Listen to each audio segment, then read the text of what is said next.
Welcome back. Today I will be talking about a book called I'd Tell You That I Love You, But Then I'd Have to Kill You by Ally Carter.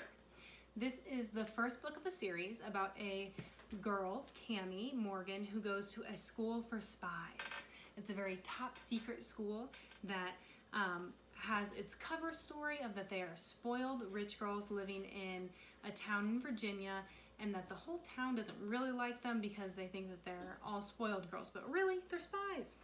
So this is a book I've read before. I love the book, absolutely love the book, and I wanted to reread the whole series and discuss it on here for you guys. So the first one takes place the first semester of her sophomore year. So she has two best friends, Bex and Liz, short for Rebecca and Elizabeth, and they live together. It is a boarding school because they are training to be spies, and so it's a boarding school. They live in a 4-person suite, but it's only the 3 of them. So they get back to school this semester. It's their first semester of sophomore year. It's the first semester that they get to take their covert operations class, which is where they get to start doing missions, and they get to experiment in the actual field of doing spy work. So they're all very excited to do that. They're thrown for a twist when a new student comes to the school. Her name is Macy, and where does she go? To their room, because they have the open spot. So it was a little bit rough getting started with their relationship, but eventually they do get along okay. So the big piece that happens in the book is that on their first mission into town, their covert operations teacher, Mr. Solomon, takes them into town to try and figure out what does the person they're tailing, which is their teacher, Mr. Smith, drink with his funnel cakes. And so while they're there, Cami meets a boy.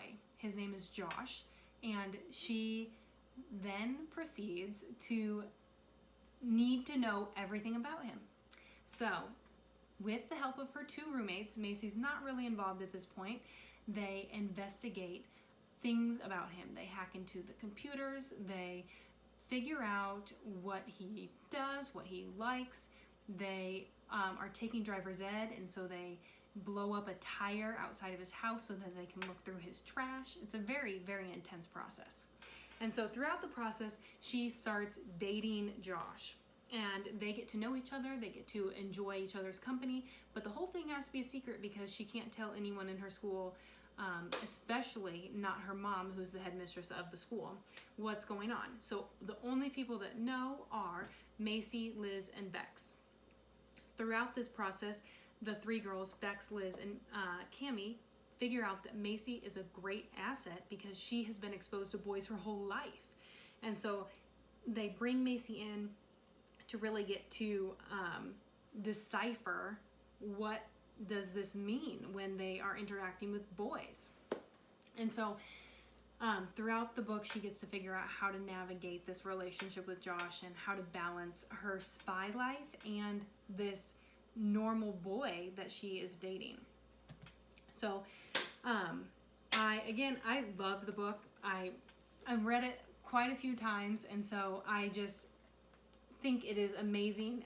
It's a little bit lower of a reading level, so I can just fly through it really fast because it's not made for adults.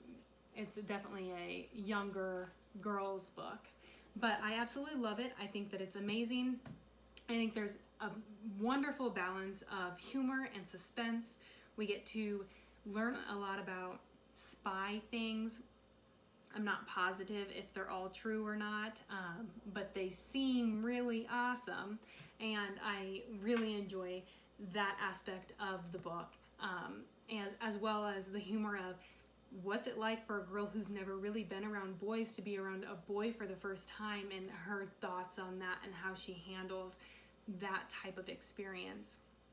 I also really enjoy the aspect of bringing in a new girl into the friend group and having to navigate that and to figure out how do you bring someone into a circle of friends that you've had and that are strong bonded, and how can it be okay and feel okay about that. And so that I really enjoyed seeing that in the book as well. I would 100% hands down recommend the book to anyone who asks. I love it. I think it's great. I do enjoy how fast I can read it because it just goes by super quick, and since I already know what's happening, I want to get to the end really fast because I know what the ending is, and so that's a fun thing for me as well, to just be able to go through really fast. So next week we will get to talk about the sequel to I'd Tell You That I Love You, but then I'd Have to Kill You. So please come back next week and listen to my thoughts on the second book in the series by Ally Carter. Thank you.